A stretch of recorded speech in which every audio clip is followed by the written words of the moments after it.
Buenas! Nessa sessão a gente vai falar sobre o modelo fluxo de caixa líquido da empresa, ou Free Cash Flow to the Firm, mas agora, na parte 1, a gente viu como construir o modelo, a estrutura dele, que eu vou voltar brevemente, e nesse vídeo a gente vai focar no valor terminal, que é o fechamento ali da avaliação. Que é importante você definir o que vai acontecer com essa empresa depois de um determinado período.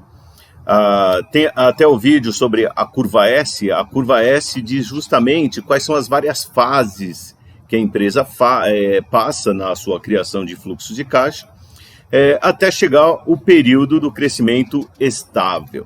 É onde a gente vai encaixar o valor terminal, ou o nosso modelo de valor terminal.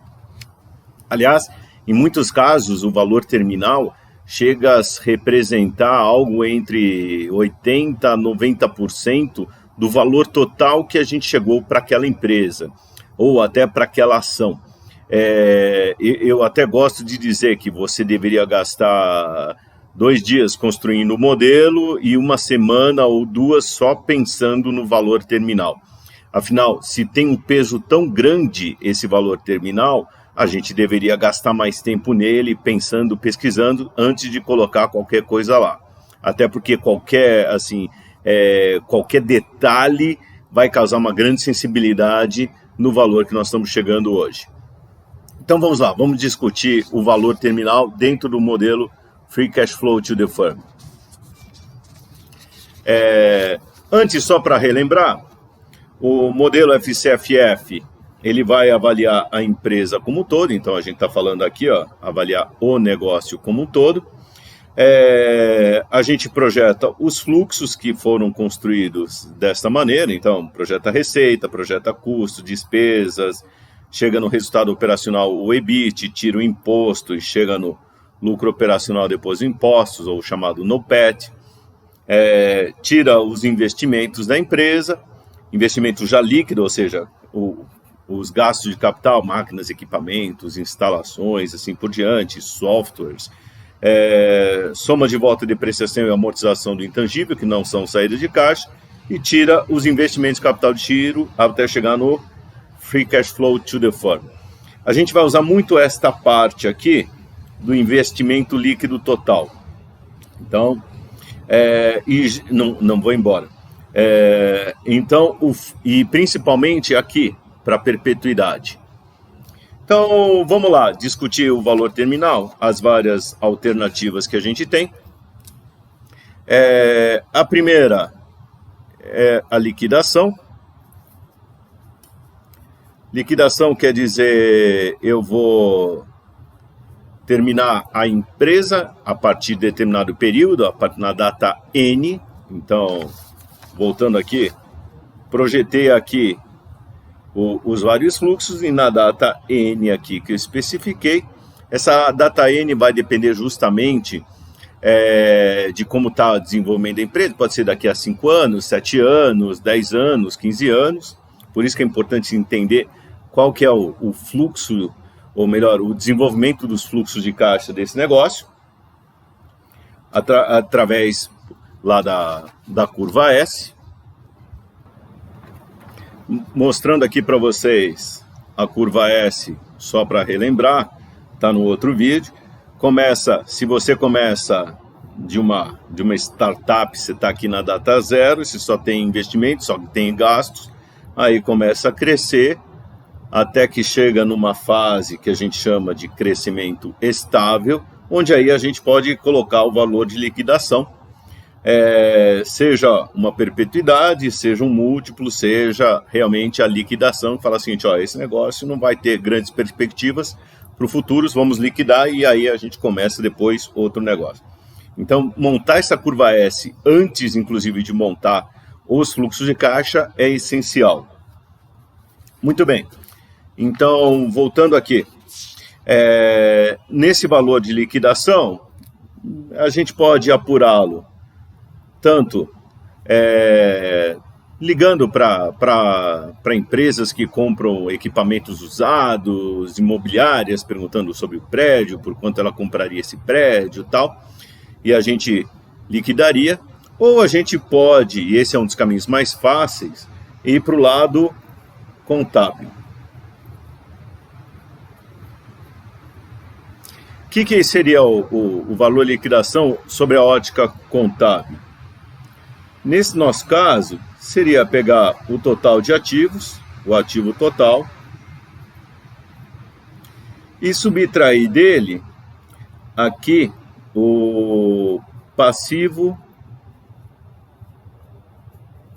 circulante operacional. Então, um valor de liquidação usando a ótica contábil seria dessa maneira. Por que a gente tira o passivo circulante operacional? Porque ele é parte do nosso capital de giro. Então, a gente tem o ativo circulante operacional, que é parte do nosso capital de giro, e o passivo circulante operacional, os dois estão ligados entre si. Até porque, para entender, se eu compro estoque, parte desse estoque, que está lá no meu ativo circulante operacional, o estoque é parte da operação, parte desse estoque eu posso comprar a prazo. E o comprar a prazo está na minha conta, por exemplo, fornecedores ou contas a pagar, do lado do passivo circulante. Então, se eu gero estoque, eu também acabo gerando do outro lado uma conta fornecedores ou contas a pagar. Então, as duas contas estão ligadas entre si. Então, por isso a gente costuma tratar essas coisas juntas. Inclusive, quando a gente vai fazer a projeção de fluxo de caixa, vou voltar aqui na nossa construção do fluxo de caixa, essa variação do capital de giro está pegando justamente já o capital de giro, ativo circulante operacional menos passivo circulante operacional. Então a gente já olha essa coisa líquida, os dois juntos. Por isso estamos tirando aqui esse passivo circulante operacional. O que sobra basicamente do outro lado, então, são os credores e os sócios, tá certo? Mas os credores onerosos, aqueles que a gente tem que pagar juros. Então essa é uma forma da gente estimar, de uma maneira simples e rápida, o valor de liquidação para o free cash flow da empresa, fluxo caixa livre da empresa, firm. Porque da empresa, porque é como um todo. Quando a gente vai falar do fluxo de caixa do equity, eu não paro só aqui, eu também tenho que tirar a dívida que a gente tem na empresa. Ou seja, eu tenho que pagar os credores aí para chegar no valor de liquidação para o modelo FCFE. Então tem diferenças entre eles, a gente está montando agora para a visão da empresa como um todo. Muito bom, a outra alternativa aqui de valor terminal é justamente usando o método de múltiplos. Ou avaliação relativa, como é o outro nome conhecida como ele. Então, avaliação relativa. Então, esse é o outro modo. E o jeito para usar isso projeta alguns anos e lá na DataN a gente coloca um múltiplo. Ou melhor, usa um múltiplo. Então, como que a gente usa esse múltiplo? Então, a gente pega, por exemplo, e já que eu estou falando da empresa como um todo, eu pego o múltiplo EV sobre o EBITDA, ou EBITDA. Isso daqui é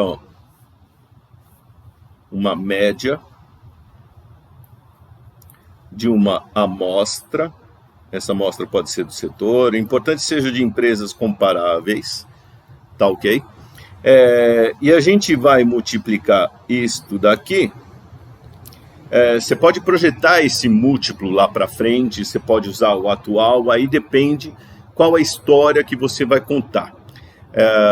É aquela coisa, você tem toda uma tese que você constrói para fazer uma avaliação. E ali essa tese vai te ajudar justamente a definir se isso daqui, eu vou usar essa média histórica, vou usar uma média projetada, vou pegar de outro setor, eu vou falar, isso aqui vai parecer com os Estados Unidos, então vou pegar o EV sobre EBITDA dos Estados Unidos, assim por diante. Por que eu pego esse múltiplo? Porque eu quero o valor da empresa como um todo. Então, eu estou de olho aqui no nosso Enterprise Value.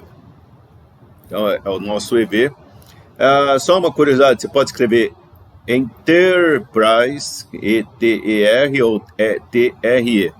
Aí depende se o seu inglês é britânico ou dos Estados Unidos, você escolhe e tal. Eu gosto assim.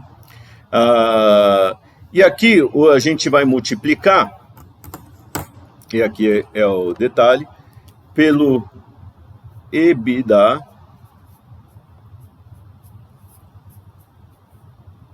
da data N. Esse EBITDA, ele é projetado. Então, a gente projetou isso daqui. É uma projeção natural isso daqui, tá certo? Pode ser Então, aqui, por que o da data N? Porque é o que eu estou fazendo o fechamento aqui, tá certo? Nesse valor terminal. E vejo que quando eu estou construindo o fluxo de caixa, eu já estou chegando aqui, ó, eu já tenho informação para chegar no EBITDA projetado. Então, na data N, eu monto esse fluxo, coloco aqui, calculo, pego o EBITDA dele e aplico sobre esse múltiplo. Esse é o valor da empresa lá já projetado para a data N. Qual que é a ideia dessa variação por múltiplo? Aqui, só para a gente relembrar, aqui você encerra a empresa. Isso quer dizer o valor liquidação. Encerra a empresa, encerra as operações, encerrar a empresa, encerrar as operações. Aqui, na variação por múltiplo, você vai ficar aproximadamente igual à média do setor, ou, na verdade, da amostra que você usou.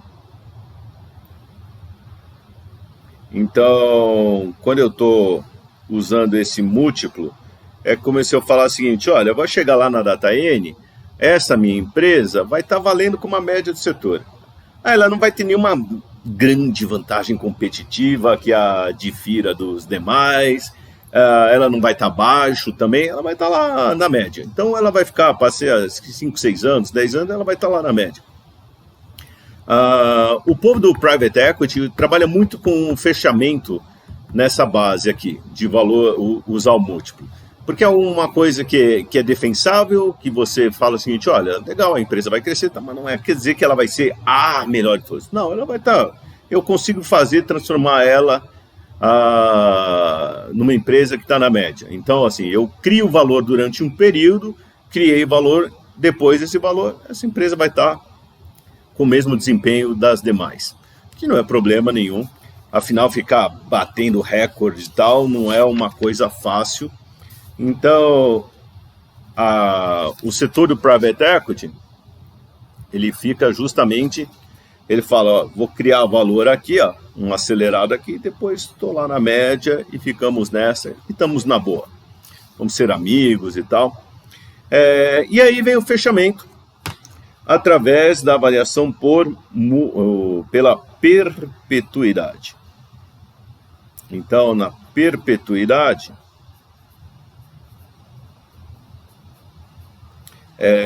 a perpetuidade é o seguinte, vamos lá. O método dos múltiplos, nenhum método é perfeito. Ele tem visões diferentes, por isso até a gente sempre recomenda, faça avaliação de 2, 3 jeitos diferentes. Avaliações diferentes quer dizer, de repente eu vou fazer fechamentos diferentes ali, montei a estrutura do fluxo, mas eu vou dar fechamentos diferentes para ter números, perspectivas diferentes. É aquela coisa, aqui estou encerrando a empresa, aqui eu estou dizendo que a empresa vai chegar lá na frente, sendo igual à média do setor, ou se comportando como a média do setor. Na perpetuidade, eu posso acabar colocando certos parâmetros que vão dizer o seguinte: olha, essa empresa ainda vai continuar a crescer, vai crescer de uma maneira mais, vamos dizer, não tão agressiva, mais comportada, mais estável. Mas é um método que precisa tomar muito cuidado, porque a menor mudança nos parâmetros dele acaba causando assim impactos muito grandes. E é por isso que às vezes me assusta. A perpetuidade é basicamente pega o fluxo de caixa projetado na data N vezes 1 mais a taxa G de crescimento. G é growth rate, e aí eu vou chamar de GFCFF, porque é a taxa de crescimento para o modelo do fluxo de caixa da empresa.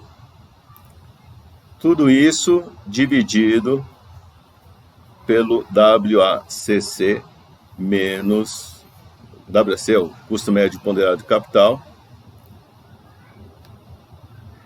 Já calculado também para perpetuidade, porque pode mudar. O que acontece quando você chega aí na perpetuidade é que a empresa, vamos dizer, ela pode também começar a ela convergir para a média. Isso quer dizer que, por exemplo, alguns parâmetros, o beta, por exemplo, pode chegar a ser próximo do beta do mercado como um todo, assim, um beta igual a 1. Então você acaba perdendo, você deixa de ser tão arriscado quanto que era inicialmente. Essa é a fórmula da perpetuidade, esse é o valor terminal. Cada um desses valores terminais, vamos entender o seguinte, são valores que a gente vai chegar e vai substituir nessa última parte aqui. E como eles estão na data N, a gente depois tem que trazer a valor presente, assim como está nesse esquema. Esse é um cuidado que você tem que ter. Muito bom. Então o WACC você pode recalcular usando parâmetros diferentes que reflitam lá aquele momento que você está lá na perpetuidade. Já não é uma empresa mais tão arriscada, então o seu beta lá do modelo CAPM ele já não é mais tão alto, você já tem um nível de alavancagem mais estável e mais acesso ao mercado de capitais com taxas menores de juros. Então pode ser que você recalcule aqui o WACC. E a taxa G, como a gente calcula ela? Então vamos lá, ela é o grande, assim, é uma coisa chave nesse nosso fechamento. E para calcular essa taxa G, a gente vai fazer o seguinte: taxa G do FCFF, Free Cash Flow, G vem de Growth Rate, ou taxa de crescimento, tá ok? Então, taxa de crescimento dos fluxos de caixa. Como que a gente vai chegar nele? A gente vai pegar o NOPAT, o lucro operacional após os impostos, aqui da data N, e divide pelo, que colocar entre parênteses, o book value da dívida na data N-1, mais o book value do equity na data N-1. NOPAT é o lucro operacional após os impostos, tá ok? Então, assim, só para isso daqui, fazer isso à parte, também pode ser o EBIT, lucro operacional, vezes 1 menos a T. T quer dizer tax rate, que é a nossa alíquota de imposto de renda. Tá ok? Então, isso aqui é um percentual. E o EBIT é dinheiro. Então, e o NOPAT a gente já viu também como calcula. Então, aqui, monta toda, projeta a receita, tal, resultado operacional, tira o imposto, chegou aqui no NOPAT. BVE e BVD, Book Value da dívida e Book Value do Equity, são os valores contábeis da dívida e do equity. Muito bom, só que repare o seguinte, ou seja, o lucro operacional desta data, ou da data projetada, dividido por o quê? Pelo valor contábil da data anterior. Ou seja, isso aqui é uma taxa de retorno. Então, essa primeira parcela aqui, toda essa parcela aqui, é o retorno sobre o capital. Alguns chamam até de ROC, Return on Capital. E tem essa diferença de datas, N sobre N-1 aqui, justamente porque uma taxa de retorno é isso, o quanto eu ganho no final do período sobre o quanto eu investi no início do período. Tem uma defasagem temporal, tá ok? Então, taxa de retorno é isso, é o quanto eu ganho sobre o quanto eu investi no início. Por isso que eu tenho N e N-1 aqui para medir essa taxa. Não precisa, eu coloquei aqui NOPAT N, mas eu não preciso necessariamente usar esse NOPAT da data N. Eu posso pegar esse fluxo aqui e posso colocar, vamos dizer, o NOPAT vai mudar no próximo período, vai ser diferente. Eu posso colocar aqui um outro NOPAT, o NOPAT da data N mais 1, só que aqui os valores contábeis da dívida e do equity, o book value do equity, o book value da dívida, eu tenho que também mudar, assim, se aqui em cima eu coloquei N mais 1, aqui vai ser N. Tem que sempre ter essa defasagem temporal para medir a taxa de retorno. Muito bom. A segunda parcela aqui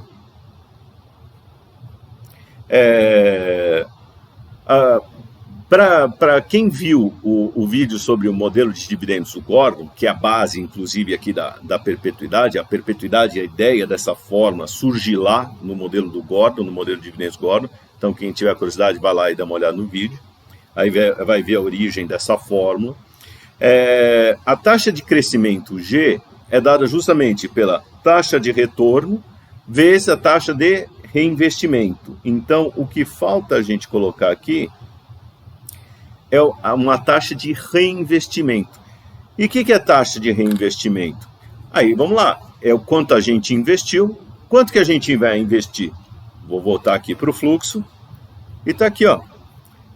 É esse investimento líquido total que vocês estão vendo. Então, aqui, ó, acompanhando aqui, vai ser o CAPEX mais a depreciação menos a variação do capital de giro. Na verdade, mais, porque aqui eu vou inverter só os sinais.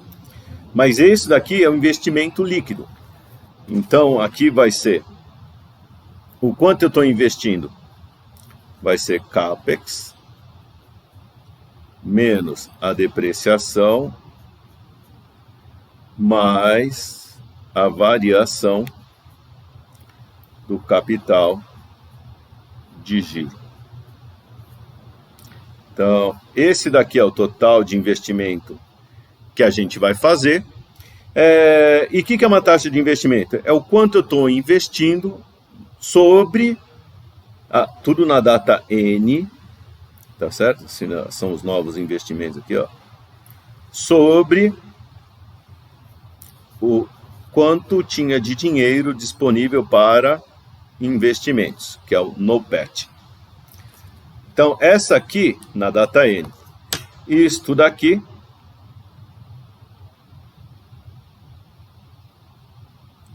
é nossa taxa de reinvestimento. Então, vamos até entender uma coisa, e isso aqui é interessante.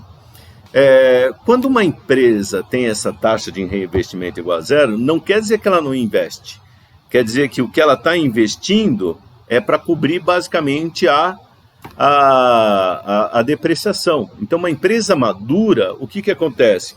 O capital de giro fica estável, ele tende a ficar estável, então a variação de capital de giro de um ano para o outro vai ser zero, ou muito próxima de zero, vai ser pequena. E aí, ela vai investir, se uma empresa já está madura, ela vai investir basicamente o quê? Igual à depreciação, que é para manter somente o nível operacional, ela não quer ir além. Então, taxa de crescimento G igual a zero, não quer dizer que a empresa não investe, ela está investindo para manter as suas operações. Beleza. Taxa negativa quer dizer que ela está desinvestindo, ou seja, o que ela está gastando de dinheiro todo ano não cobre a depreciação, então ela provavelmente está diminuindo de tamanho. E quando a taxa de crescimento G é positiva, aí você está investindo mais do que a reposição da sua depreciação, ou seja, você está realmente crescendo ali. Para crescer, você pode crescer via margem e novos investimentos. Só que o crescimento via margem tem limite. Por isso, para um crescimento estável, essa taxa de reinvestimento tem que ser maior do que zero. Então está aqui, essa é a nossa taxa de reinvestimento. Então, quanto você cresce é quanto que você vai dar de retorno, então a sua taxa de retorno sobre o capital que você investe, vezes o quanto você reinveste. Assim você chega no cálculo da taxa G. Lembrando que o que a gente tem aqui em cima é todo reinvestimento, ou melhor, investimento líquido, ou investimento total da empresa já líquido. Tá ok? Então, assim que a gente calcula o parâmetro para a gente montar ou usar a nossa perpetuidade. Novamente, não existe assim, qual que é o melhor desses daqui? Depende da história que você vai contar. Recomendo calcular mais de um aqui, contar histórias diferentes, até ver quanto que é o valor da empresa se eu for próximo à média, quanto que for o valor se eu for diferente da média. Então isso daqui, normalmente a gente usa quando a empresa vai ser diferente da média. Então normalmente tem algum diferencial competitivo ali, diferente da média do setor, só para ficar bem claro aqui. Então tem algum diferencial competitivo, alguma coisa. Agora, vamos entender o seguinte, lá no futuro, as empresas tendem a chegar a ficar comportamento médio do setor, tá ok? É difícil alguém se destacar o tempo todo. E se o setor for tão atraente assim, vai começar a atrair concorrentes. E aí os teus ganhos aqui começam a cair. Tá ok? Por isso dificilmente tem assim, um crescimento assim, muito acelerado durante muito tempo. Uma hora ele vai começar a inflexionar. E tá aqui os parâmetros. Veja que são simples, a questão é muito mais de como você projeta eles e vai usando aí. E saber qual deles vai usar para cada situação. Muito bom, pessoal. Essas são as formas da gente estimar o valor terminal, no caso do Free Cash Flow to the Firm. A diferença aí, quando usar cada um deles, tá ok? E principalmente tomar muito cuidado, sempre na hora de olhar a perpetuidade, com os parâmetros dela, taxa de crescimento, o que está implícito dentro dessa taxa de crescimento, ou seja, quanto de retorno sobre capital você está colocando, desconfie se o número estiver muito alto. A mesma coisa, se a taxa de reinvestimento, olha, para essa empresa continuar crescendo muito, ela tem que ter uma taxa de reinvestimento muito alta, que é difícil de manter. Então, olhar muito bem, pensar muito bem nos parâmetros antes de ir colocando qualquer valor ali. Tá ok? Até mais!